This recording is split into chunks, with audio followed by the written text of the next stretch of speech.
Hai teman-teman, selamat bergabung di channel saya. Eee, saya ingin membagikan sedikit mengenai teknik basic untuk melakukan hotel revenue yielding, atau ini adalah salah satu part dari revenue management.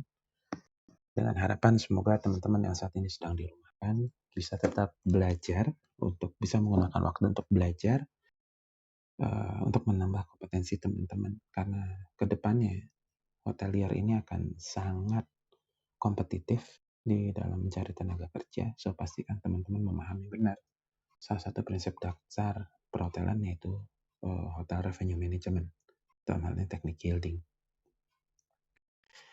Kalau teman-teman sudah tahu mengenai masalah budget horror, di mana hotel manajemen secara prinsip memang bertanggung jawab pada GOP. Namun kenyataan dan realita terkadang owner tidak mau tahu GOP-nya harus cukup sampai membayar pinjaman pokok dan bunga bank owner. Kalau nggak cukup, ya owner akan berteriak ke manajemen hotel dan GM. Dasar perhitungan budget hotel biasanya mencakup fixed cost dan variable cost. Biaya fixed cost itu biaya tetap, ada nggak ada tamu tetap harus dibayar. Variable cost itu adalah biaya yang mengikuti dari jumlah okupansi yang terjadi ataupun jumlah pemesanan ruangan meeting yang terjadi. Dan sampai melihat proporsi GOP yang nantinya akan dipotong oleh manajemen fee bila ada, bila mana menggunakan hotel manajemen, dan pembayaran bunga pokok pinjaman bank bila ada, sampaikan net operating profit atau NOP. Contohnya begini, satu hotel bintang 3 100 kamar memiliki biaya operasional rata-rata 400 juta dengan biaya pinjaman bank sebesar 30 M. Maka biasanya dengan rata-rata pengembalian bunga pokok 300 juta per bulan, akan kena bunga bank sekitar 180 juta, maka untuk budget hotel tersebut adalah penjumlahan dari angka 400 tambah 300 tambah 180. Maka hotel itu harus mencapai 880 juta. Namun apakah hanya 880 juta aja? Ternyata tidak. Jangan sedih, 880 juta itu belum termasuk tax and service hotel, maka 880 juta harus dikalikan 1,21, karena tax and service hotel ada 21%, maka budget yang harus di-achieve adalah 1.064.800.000 rupiah. Dari angka 880 juta yang belum dikalikan 1,21, dibagi-bagi berdasarkan pencapaian, bisa dari room misalnya 610 juta atau 69,32%, lalu untuk food di 235 juta di 26,70%, lalu ada spa, laundry, transportation, sampai others. Ini biasanya dia dibagi-bagi. Nah, ini biasanya pembagian ini harus melihat historical dan sejauh mana hotel mampu atau bisa menargetkan untuk mencapai angka-angka ini. Jadi dalam membuat angka itu ya harus realistis gitu. Jangan sampai bikin budget tapi angka yang tidak bisa di-achieve. Next, untuk budget room division sendiri ada room. Room itu adalah pendapatan kamar yang bersih, yang net di luar dari breakfast. Jadi sering banget terjadi salah dalam pelaporan ARR hotel pada saat laporan Komset, di mana kadang-kadang ada beberapa hotel menganut ARR itu adalah harga kamar yang include dengan breakfast, padahal sebenarnya tidak. Breakfast itu adalah income ataupun pendapatan dari restoran yang sebenarnya tidak boleh dibebankan dalam biaya room. Seperti itu. Ini adalah konsep yang salah. Namun semoga ini juga bisa menjadi satu pembelajaran kejujuran hotel-hotel untuk bisa memberikan angka-angka ARR yang benar-benar ARR. Artinya average room rate, ya average room rate net. Artinya tidak boleh ada tax and service di situ dan tidak boleh ada variable breakfast di situ. Lalu pendapatan dari room division, apalagi misalnya dari extra bed atau dengan additional room. Additional room ini saya kategorikan misalnya contoh tamu ini mengambil late check out atau early check in, itu adalah additional room. Sedangkan kalau untuk room others, misalkan pendapatan kamar dari upgrade room, ataupun misalnya ada permintaan khusus di kamar seperti paket birthday dan lain-lain. Itu biasanya dekor birthday ataupun dekor wedding itu bisa masuk ke room others. Dengan 100 kamar dengan kurun waktu 30 hari, income room division dan kamar saja harus mendapatkan setidaknya 585 juta, artinya 19.500.000 per hari. Skenarionya total kamar 100 kamar, artinya kalau mau main volume, artinya kalau Anggap setiap hari 70%, maka 19.500.000 itu dibagi 70 kamar, yaitu sekitar di 278.572, itu untuk ARR-nya. Namun itu baru room, belum termasuk service charge dan breakfast. Ingat sekali lagi, untuk pelaporan ARR, jangan, yang benar itu adalah tidak memasukkan service charge dan breakfast. Karena breakfast itu adalah revenue dari F&B. Room include service charge 278.572 kali 1,21 adalah 337.072. Itu adalah harga jual room. Dengan kontribusi breakfast katakan per kamar adalah 60.000, maka harga jual kamar seharusnya menjadi bottom rate adalah 397.072 rupiah. Ini yang sering banget hotel sering lupa untuk menghitung secara detail bagaimana seharusnya dia menghitung. Untuk budget F&B sendiri bisa dibagi atas breakfast, banquet, additional banquet. Misalnya seperti additional banquet itu penyewaan LCD ataupun penyewaan stage dan lain-lain. Lalu ada room service dan F&B outlet. Kalau misalnya hotel itu memiliki restoran, maka itu harus ada targetnya juga. Artinya per breakfast per hari dari 75 juta dibagi 30, itu harus dapat per hari 2,5 juta rupiah. Banquet harus 3.333.333 rupiah. Lalu untuk additional banquet itu 166.666 rupiah. Dan untuk room service dan F&B outlet adalah di 1.833.333 rupiah. Dari F&B sendiri, per daily revenue harusnya di 7,8 juta atau sama dengan 9,478332 per day setelah tax and service 21%. Struggle-nya kompetitor meningkat, price war. Ini juga menjadi satu kendala yang sehingga kadang-kadang hotel berani berkorban untuk jual rugi. Nah, konsep jual rugi ini akhirnya terbantai pada saat terjadinya krisis corona, di mana hotel tidak memiliki saving fund atau yang boleh dibilang dana taktis di saat kondisi benar-benar low season. Jadi banyak hotel tutup karena memang sudah tidak benar memiliki cash flow sebagai cadangan. Yang diharapkan ke depannya hotel bisa menyadari untuk stop jualan murah, coba untuk menyisakan dana atau yang bilang sebagai FF&E funds yang memang akan digunakan untuk renovasi, namun juga bisa digunakan dana taktis sehingga sewaktu-waktu terjadinya krisis yang seperti ini, hotel seharusnya bisa tetap buka dengan menggunakan dana taktis tersebut. Lalu tantangan berikutnya, perkembangan dari channel distribution juga meningkat. Wholesaler tahun ini aja juga bertambah dengan adanya Click and Book setelah MG, KH, Haryono, Mandira, tambah lagi Click and Book sebagai salah satu tambahan. Itu secara B2B. Secara B2C sendiri masih pemain-pemain yang lama.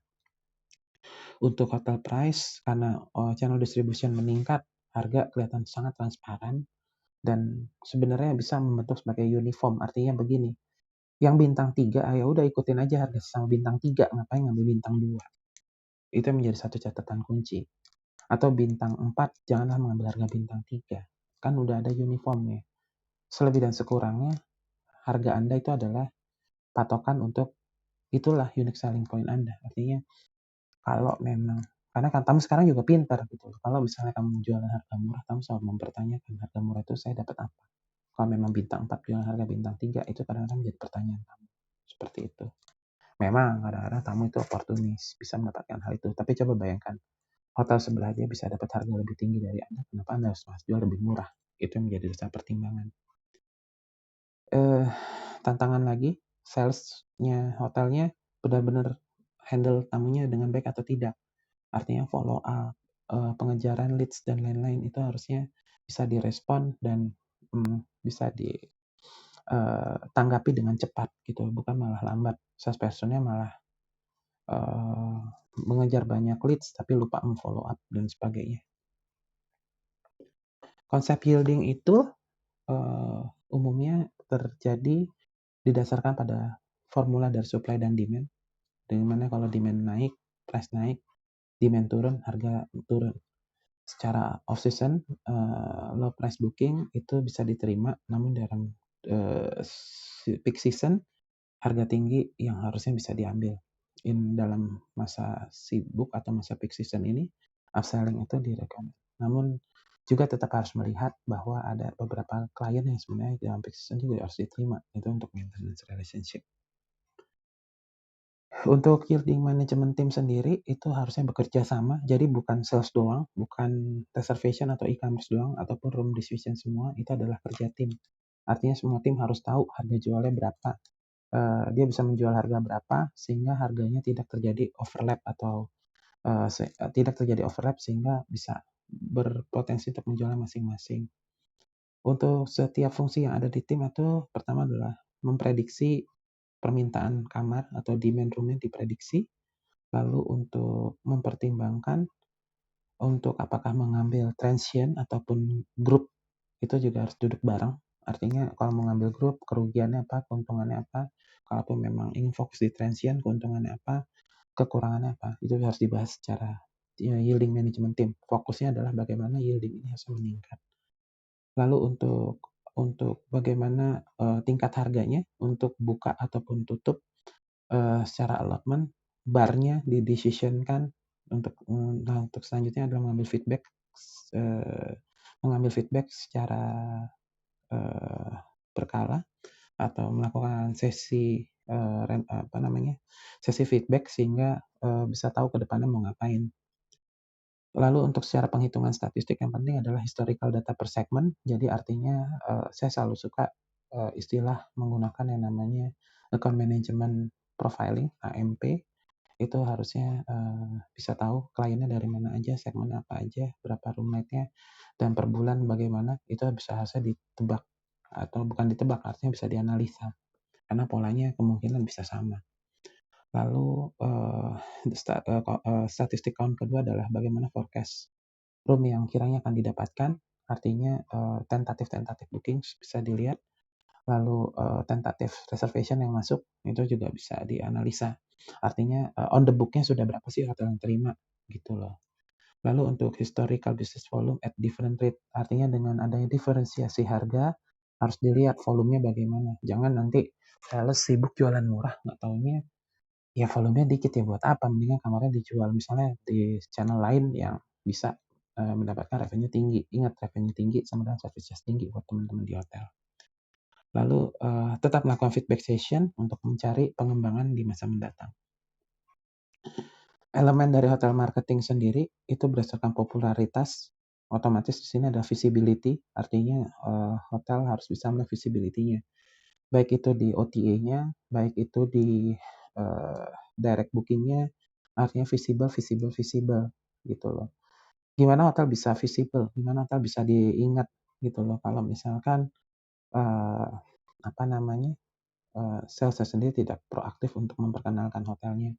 OTA-nya tidak di-maintain. Ingat satu hal, jualan murah di OTA tidak menjamin ranking Anda. Karena apa? OTA punya prinsip adalah GBV atau Gross Booking Value. Artinya, untuk meningkatkan visibility, coba berdiskusi dengan OTA-nya bagaimana misalkan ada tools-tools promo yang memang membantu visibilitas teman-teman untuk bisa gampang dilihat dan bisa langsung di-booking. Seperti itu. Lalu ada risk and viability, competitive rates. Lagi-lagi yang saya ingatkan adalah parity. Berikan kesempatan atau harga yang sama pada semua channel distribusi Anda untuk bisa melakukan produktivitas yang maksimal. Lalu pastikan allotment-nya tersedia dan harganya sudah terdisplay dengan baik. Selain itu ada brand protection, capturing visitor direct, gitu, direct visitor capturing. Artinya brand Anda sendiri harusnya bisa diingat orang. Boleh misalnya hari pertamanya booking lewat OTA, tapi hari kedua direct booking, misalnya seperti itu. Ya, jadi harus melihat gitu, karena direct booking kan otomatis biayanya akan lebih kecil dibandingkan menerima booking dengan OTA yang sudah terpotong dengan komisi. Sedangkan direct booking itu tidak ada komisinya, tinggal dimainkan saja harganya kompetitif dengan OTA-nya.